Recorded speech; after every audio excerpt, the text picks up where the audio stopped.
So as promised এই ভিডিওতে আমরা পোস্ট মক অ্যানালাইসিস নিয়ে ডিসকাস করবো কিভাবে একটা মক টেস্টের পরে ওই নিজের মিস্টেক্সগুলো স্কিপগুলো বা যেগুলো তুমি ঠিক করছো সেগুলো কতখানি টাইম নিছো এই প্রত্যেকটা জিনিস অ্যানালাইজ করে লার্নিং নিয়ে নেক্সট মকে ম্যাক্সিমাম আউটপুট বের করা যায় সেটা নিয়ে। ফার্স্ট অফ অল তোমার যেটা করা উচিত বাসায় এসে মক টেস্টে যতগুলো ভোকাবুলারি কোশ্চেন ছিল বা ভোকাবুলারি কোশ্চেনের বাইরেও যে সকল ওয়ার্ড ছিল যেগুলো তুমি পারো নাই, হইতে পারে যে ওই ওয়ার্ডটা রাইট অ্যান্সারও না কিন্তু অপশনে ওয়ার্ডটা ছিল বা অপশনে ছিল না ওইটা কোনো কোশ্চেনে ছিল। পুরো এক্সাম পেপারে যে কোনো ওয়ার্ড যদি তুমি না পারো, এই ওয়ার্ডটার মিনিং তুমি না জেনে থাকো, দেন এই ওয়ার্ডটার মিনিং গুগল করে এই ওয়ার্ডটার অ্যাকচুয়াল মিনিংটা বুঝে ওটা খাতায় লিখে ফেলা অ্যান্ড এইভাবে একটা খাতা রেডি করা যেটাতে তুমি প্রত্যেকটা মক টেস্টের পরে ওয়ার্ডগুলো লিখবা। যদি এমন হয় ওই ওয়ার্ডটা ওয়ার্ডস্মার্ট 1-এ ছিল বা ওয়ার্ডস্মার্ট 2 এর হিট প্যারাটার ছিল, যে ওয়ার্ড লিস্টগুলো তুমি পড়ছো সেগুলোর ভিতরে ছিল, তাও তুমি পারো নাই, দেন এটা কিন্তু কনসার্নিং। আমিও পারি নাই, অবভিয়াসলি কনসার্নিং। স্টিল তুমি তোমার ওয়ার্ডস্মার্ট বইটা নিবা, নিয়ে ওই ওয়ার্ডগুলো দাগাবা যেগুলো তুমি পারো নাই, অ্যান্ড তার পাশাপাশি যে নতুন ওয়ার্ডগুলো শিখছো এই সবগুলো ওয়ার্ড তুমি নোট করলা। দেন এই নোট করা খাতাটা তুমি তোমার কাছে রাখবে, অ্যান্ড 2 দিন পর পর তুমি এই খাতাটা রিভাইজ করতে থাকবা অ্যালং উইথ তুমি যে ওয়ার্ড লিস্টগুলো রিভিশন করতেছো ওগুলো। এটা গেল ভোকাবুলারি। এরপর তুমি যেটা করবা প্রত্যেকটা সাবসেকশনে তুমি কত করে মার্ক পাইছো এই জিনিসটা অ্যানালাইজ করবা।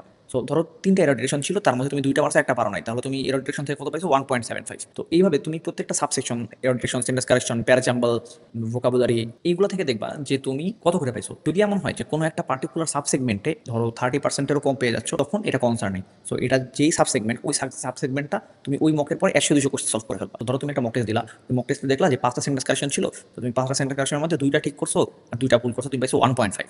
সো 1.5 তোমার পাওয়ার কথা না, তোমার কত পাওয়ার কথা, তোমার হয়তো 3 পাওয়ার কথা। সো তোমার তাহলে সেন্টেন্স কারেকশনের উইকনেস আছে, তুমি এখন একটা না 100টা সেন্টেন্স কারেকশন প্র্যাকটিস করে ফেলবা। দেন আমরা থার্ড লেয়ারে যাই। থার্ড লেয়ারে তোমার যে মিস্টেকগুলো আছে এই মিস্টেকগুলো তুমি প্রত্যেকটার পাশে লিখবা যে তুমি এগুলো কেন ভুল করছো অ্যান্ড এইটা কোন টপিকের ছিল। সো ধরো তুমি একটা এরর ডিরেকশন ভুল করছো, যে এরর ডিরেকশনটা ছিল সাবজেক্ট ভার্ব অ্যাগ্রিমেন্টের উপর বা প্রোনাউন ডিফারেন্সের উপর। তার মানে তুমি প্রোনাউন ডিফারেন্সের যে রুলটা আছে এই রুলটা আবার শিখবা, অ্যান্ড এই পার্টিকুলার টপিকের উপরে কিছু এরর ডিরেকশন কিছু সেন্টেন্স কারেকশন করে ফেলবা যাতে তোমার এই টপিকটা রিভাইজ হয়ে যায়।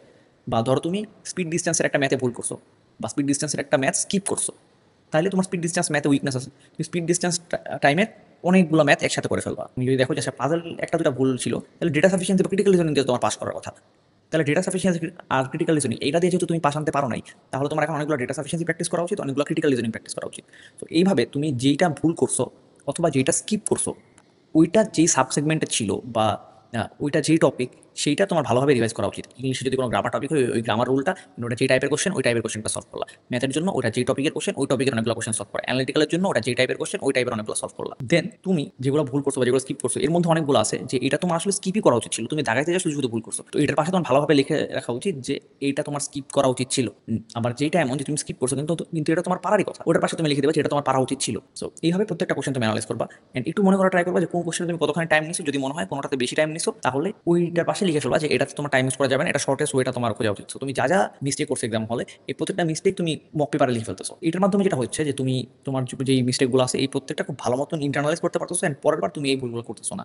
আর যেখানে তোমার উইকনেস তুমি আইডেন্টিফাই করতে পারতেছো ওইটা তুমি ওভারকাম করে ফেলতেছো। একটু যদি রিক্যাপ করি, ওই এক্সামে যত আননোন ইংলিশ ওয়ার্ড ছিল এই প্রত্যেকটা ওয়ার্ড তুমি আলাদা করে নোট করে পড়বা। দেন প্রত্যেকটা সাবসেগমেন্টে তুমি কত করে মার্ক পাইছো এটা দেখবা, যেই সাবসেগমেন্টে কম পাইছো ওই সাবসেগমেন্টটা অনেক বেশি প্র্যাকটিস করবা। দেন তুমি দেখবা যে যেগুলো তুমি স্কিপ করছো আর তুমি মিস্টেক করছো ওগুলো কোন টপিকের ছিল, ওই টপিকটা ভালোভাবে পড়ে ফেলবা, ভালোভাবে প্র্যাকটিস করে ফেলবা। দেন তুমি দেখবা যে তোমার যেগুলো স্কিপ করা উচিত ছিল এর মধ্যে কোনটা কোনটা দাগিয়ে তুমি নেগেটিভ খাইছো ওগুলো মার্ক করবা। দেন তোমার যেগুলো অ্যান্সার করে মার্ক আনার কথা ওগুলো তুমি কোনগুলো স্কিপ করছো ওগুলো তুমি মার্ক করবা। দেন তুমি নিজে চিন্তা করবা যে এটা কি টাইমের জন্য স্কিপ করছো নাকি তুমি জাস্ট রাইট কোশ্চেনটা পিক করতে ভুল করছো। এই সব কিছু করার পরে দেন তুমি একটা আইডিয়াল এক্সাম সিনারিও বানাবা যে একদম এক্স্যাক্টলি তোমার পোটেনশিয়াল অনুযায়ী তুমি এক্সামটা যদি আইডিয়ালি দিতে পারতা তাহলে তোমার কত আসতো। তো ধরো তুমি যে ভুলগুলো আইডেন্টিফাই করছো যে এটা তোমার করার কথা না, এটা তোমার পারা উচিত, এগুলো আস্তে আস্তে আইডেন্টিফাই করে দেখবা যে আসলে রিয়েলিস্টিক্যালি 1.5 ঘন্টা তোমার কত পাওয়া উচিত। তখন তুমি দেখবা যে গ্যাপটা কতখানি। যদি এমন হয় যে ইংলিশে ধরো তুমি পাইছো 8 কিন্তু তোমার পাওয়ার কথা 12, তার মানে এখানে 4 মার্কের গ্যাপ।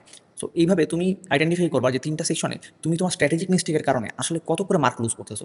তখন দেখবা তুমি তোমার নিজের কাছে এই মিস্টেকগুলো অনেক সাবস্ট্যান্সিয়াল মনে হবে, অ্যান্ড তুমি প্রত্যেকটা মিস্টেক আলাদা আলাদা করে ইমপ্রুভ করে আগাবা। তুমি চিন্তা করো যদি এমন হয় যে প্রত্যেকটা এক্সামেই তুমি ডেটা সাফিসিয়েন্সি পারো না দেখে 2 মার্ক করে লুজ করতেছো, তার মানে ডেটা সাফিসিয়েন্সি একটু ভালো মতো শিখলেই তোমার 2 মার্ক করে অ্যাড হয়ে যাবে, অ্যান্ড 2 মার্ক কিন্তু আইবি এক্সামে অনেক বেশি।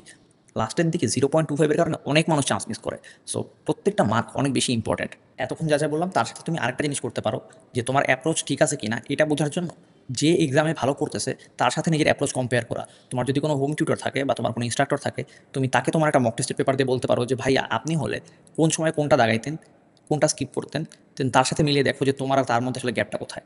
বা যদি নাও থাকে, তোমার কোনো ফ্রেন্ড যে রেগুলার ভালো করতেছে তাকে দিয়ে বলো যে ও আগে কোনটা দাগাইছে, তারপর কোনটা দাগাইছে, কোনটা কেন স্কিপ করছে, কোনটা কেন মার্ক করছে, and দেখো এর ভিতরে তুমি রিয়েলিস্টিক্যালি কতখানি পারতা।